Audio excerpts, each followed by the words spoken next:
it shows.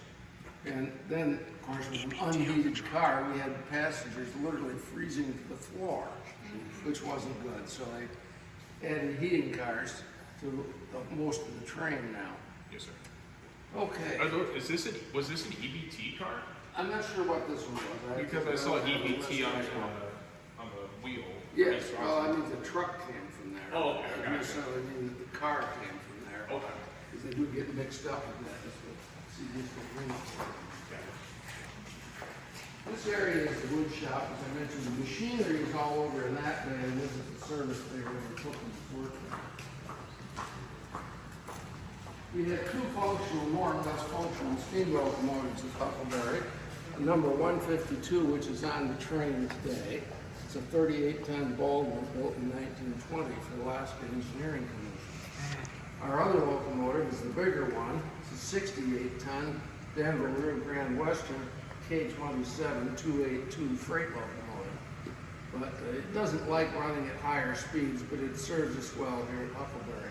They prefer to run the smaller one, though. It's less expensive to operate, easier to service. And the big locomotive, when you push it to high speeds, wants to nose around a bit on the track, and that tends to widen the gauge. It pushes the rails up. So the big engine, in addition to burning more coal and being more expensive to operate, also causes more track wear. But anyway, it's in here for its service. The federal government mandates that every 15 years approximately, steam locomotive has to be completely torn apart and gone over to check for the boiler primarily. Make sure it's able to handle the pressure that's being used to run the locomotive. Is that called 1472? Yes. Okay. That's right. It requires, steam locomotives are very high maintenance. They require service constantly while they're in service. An engine may be down for a day or two to fix this or that. But every 15 years it comes in here, and this engine's in that process right now. Now, with the manpower that we have at Huckleberry, and the fact that some of the same people that are running the train are the ones that work on it during the winter, most of our work is done between the closing on New Year's and the opening again in May. So we got a 4-month period, and most of the heavy repair work is done. And this engine is about halfway through it. It takes us basically a year to take it apart, a year to inspect it, a year to fix whatever you found when you were inspecting it, and a year to put it all back together again. So it takes about 4 years, and this engine's about 2 years into that process. You'll see the rest of it in a couple minutes. So 2 more years and it'll be back on the rails, or? It could be, but more likely it'll be 3 or 4 years before this engine goes back in service again. Okay. Number 152 is about halfway, not quite halfway through its 15 years. Oh. It's got 7 or 8 years to go yet. Gotcha. So we have to get this engine fixed before that one comes in for its overhaul. That makes now, sense. since it's done every 15 years, and Huckleberry started in 1976, roughly 50 years ago now, almost everything here, especially the locomotives, has been through a complete overhaul like that at least twice previously. Oh, I can imagine. So this is the 3rd time for this locomotive. Colorado and Durango and Silverton built a bunch of new passenger car trucks for their cars. We had to build a couple extra sets for us. So that's what the Durango and Silverton narrow gauge does. These are brand new, all metal narrow gauge passenger trucks that will be put under some of the cars in the train. The wooden trucks that are on the cars now will come into the shop and be rebuilt for possible exchange on other things. The other big difference that's going on here, we're going to roller bearings. Oh, The friction bearings were historically correct, but they're a lot more maintenance. And these are safer and more efficient. So. the friction bearings. So were those the hot boxes that we heard about, like the hot boxes, like the? Yes. Okay. The friction bearing is the journal on the end of the axle is called the journal. And there's a big bronze bearing with a Babbitt insert that sits on top of that the wheel rotates in. And that is surrounded by a box, and underneath which is a big pad of fabric material. And that is soaked with oil.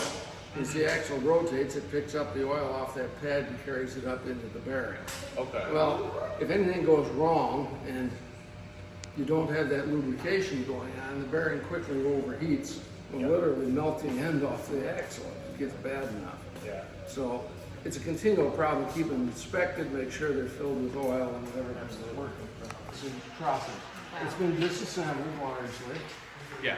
It's been inspected, so we know what's wrong with it. Not very much. It's actually in pretty good shape. These marks all over it are where it was tested. You have to gut the boiler out completely. Somebody has to go inside, and then you test the thickness of the metal with an ultrasonic tester.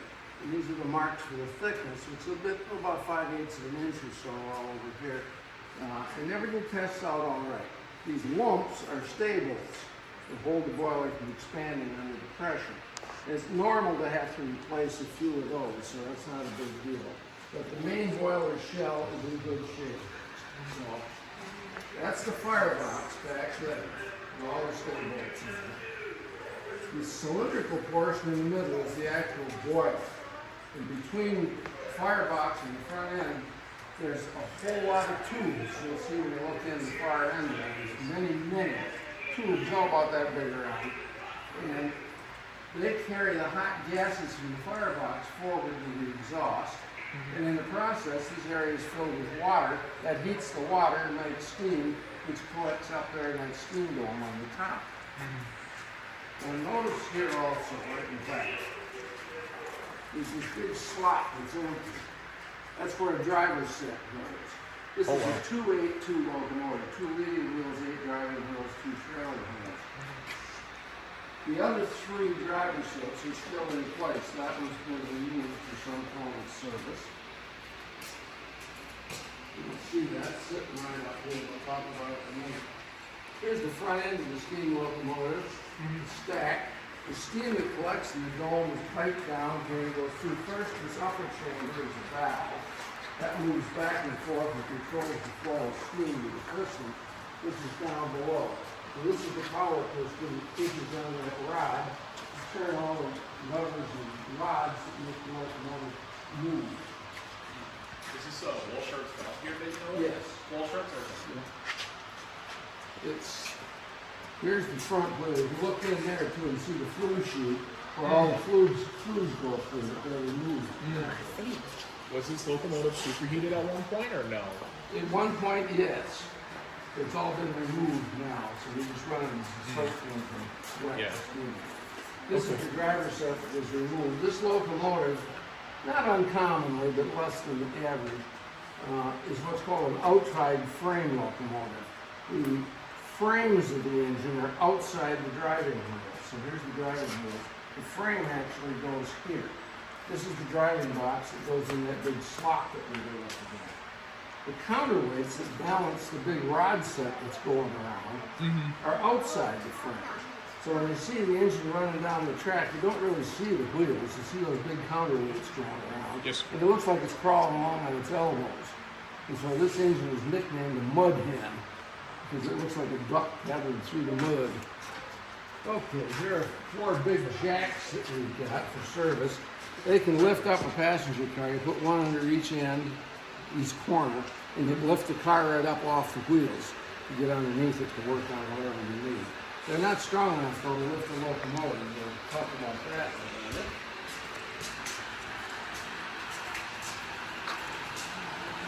Okay, this little caboose is also going to the Rio Grande West in the same railroad as the big locomotive. So they're like bookends. You got both the front and back of the frame. This little caboose was retired by the railroad. It sort of technically doesn't exist anymore. It was retired by the railroad back in the 50s, and the railroad was under receivership and run as a bankrupt operation by the court. And the supervisor of the thing at that time had this caboose removed after it was retired by the railroad. In his backyard in Salt Lake City, Utah, he set up a playhouse for his children.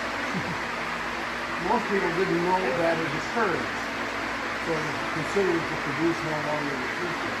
But it was there in Salt Lake, and eventually the judge passed away, the kids grew up and moved away, and the new owner for the house ended up with a lot of that wooden caboose on the site, and they didn't know what to do with it. We got wind of it, sent a truck and a train out there, and picked up and brought back to Michigan.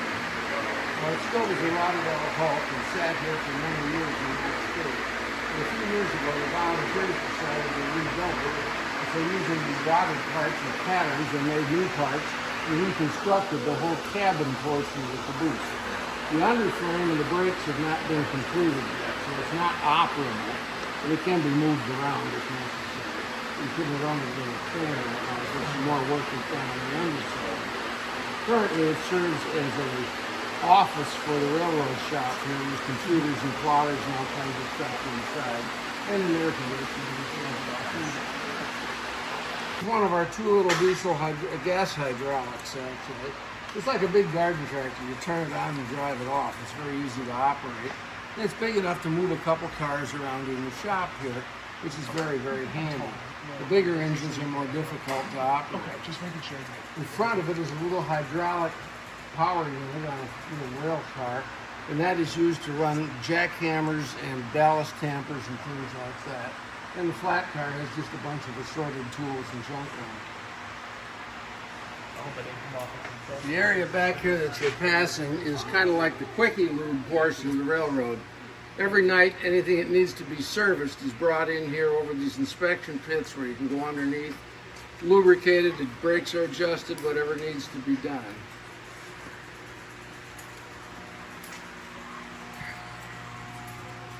Wow. Oh, this must be your machine shop then. This is the heavy repair bay in the machine shop, Nice yes. step right here. We have a couple large lathes there and two Bridgeport-sized milling machines. This is our big primary lathe. This is used for turning the wheels on the locomotives and assorted other things. But the smaller lathes are handier for most work, so this is just used for very large work. This machine here, parked in the track, this is our ballast tamper. It's a used machine. It was rebuilt commercially, and we bought it as a used rebuilt. And it's used to service our track. Notice the fingers on the bottom. These shove down into the ballast. They can loosen the ballast up so you can reposition the tie, and then they pack the ballast back down again to level and line up the track. You can see a wheel set in the lathe at the moment, and a sling on it. The wheels are picked up by the big crane up overhead and brought into the lathe as needed and then taken back to put on the car. We'll talk about that in a minute too. This is basically another lathe. This is a Bullard, a vertical lathe. It's just a lathe standing on its head with the big rotating chuck down here and the cutting tools up above. This is a large vertical milling machine. And this is primarily a horizontal milling machine, but it also has a vertical head on it. So it can be either a vertical or a horizontal, depending on what kind of work you're trying to do in it. Here's our little track service crane. It's mainly used for loading and positioning ties, but it can be used to lift just about anything within its capacity. What's the little mesh on the side of the ties for? Huh? What's the little mesh on the side of the ties for? Those are mostly just impacts to allow the tie to ventilate a little bit. Oh, gotcha. Okay. Yep. Do you get the wood You've from also the got milling? you've got the cleats on the end of it to keep it from splitting, hopefully. Yeah. Those are just metal plates with a whole lot of fingers on them, and they're driven into the end to keep the thing from splitting on the ends. Where do you get the wood for the ties? Those are just available commercially as ties. Okay, so they don't make Of course, the them for you in main the problem is village? most of them are longer ties for standard gauge use, and originally all the Huckleberry ties were longer.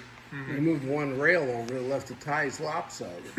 So over the years, however, as the ties rot out, they've been replaced, and most of our ties are now narrow gauge ties, and they're symmetrical. This is our drop pit. This is where we can remove wheel sets, like the big steam locomotive wheel set you saw. We can't lift the steam locomotives easily, but we can park one over here. You bring that big jack down in the pit up underneath the axle, lift up the axle, take these two short pieces of track, just a couple feet long out, and you can lower the wheel set right out from under the locomotive. Roll it sideways, take up these steel plates, pick it up with the crane, and take it down to the lathe. So that's how we get wheel sets in and out from under the steam locomotives. This is the welding area. And this big machine here is the hydraulic wheel press. The car wheels for the passenger and a couple of freight cars we've got are steel discs pressed onto a steel axle. And this machine is for pressing them on and off as necessary. Usually the two of them go together though, and every so often as they roll down the track, it wears the surface out of shine. And you put them in here, and the big lathe then returns the proper shape to the wheel set. Of course, every time you do that, it gets a little smaller. And so eventually it gets too small and you junk it out and start with a new one.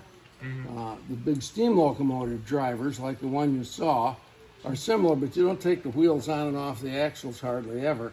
There's a separate steel tire around the outside, and that's heated up with a gas fire ring. And as it heats, it expands, and you can squeeze it off the end, heat up a new one, slide it on. When it cools, it shrinks and bites on. So that tire is held on just by the compression of the heat expansion.